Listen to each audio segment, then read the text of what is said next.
À l'âge de 9 ans, ça a commencé par un drame, la mort accidentelle de mon père, à l'âge de 9 ans, qui est mort dans un accident de voiture. Et donc, ce jour-là, je me suis dit, soit Dieu existe, et c'est un salaud, soit il n'existe pas. Donc j'ai pris la deuxième solution. Je me suis dit, si je continue à aimer les gens, si je continue à aimer ma famille, si je continue à aimer mes amis, je vais souffrir. Donc pour ne plus souffrir, je ne vais plus aimer, quoi. Je ne savais pas ce que je cherchais, mais je cherchais.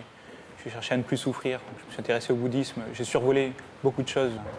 Et donc j'ai voyagé une dizaine d'années, surtout en Asie. J'ai vu des gens qui croyaient en Dieu, quoi, et qui avaient envie de partager ce désir, qui avaient aussi envie de partager un esprit fraternel. Et ça m'a touché, quoi. De retour en France, après quelques mois, pour moi, le bonheur, c'était construire une vie de famille.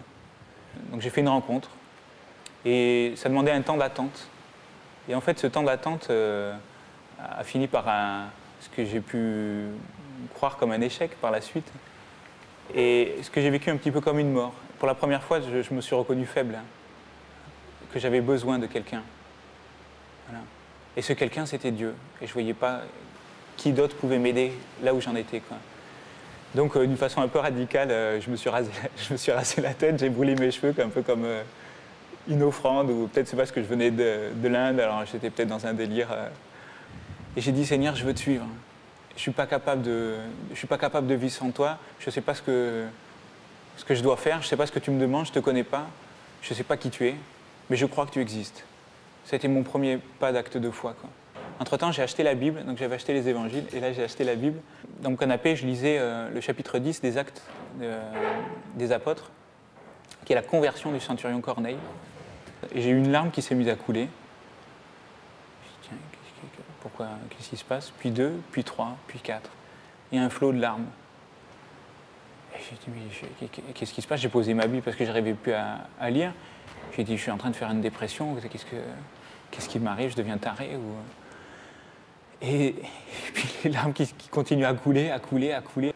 Mais j'ai compris au plus profond de moi ce que c'était que le mot pécheur, mes manques d'amour, le rejet de l'amour. Le rejet de l'amour pour moi, le rejet de l'amour pour les autres, le rejet de l'amour pour Dieu, le rejet de l'amour pour la vie, quoi. Je me suis jeté sur mon tapis et là j'ai pleuré. Et pour la première fois de ma vie, j'ai demandé pardon à Dieu. Pardon Seigneur, pardon. S'il n'y avait eu que ça, je crois que je serais allé vers je crois que je me serais donné la mort, quoi. Parce que non seulement Dieu c'est pas Dieu qui nous condamne, quoi. C'est nous. Après avoir pleuré, j'ai senti une douce chaleur dans mon cœur, physiquement. Et mon cœur s'est mis à brûler. Et ce que j'ai reçu, c'est que j'ai toujours été aimé, quoi que j'ai pu faire. Et que maintenant, j'étais aimé infiniment. Et que demain, je serai toujours aimé, quoi que je fasse.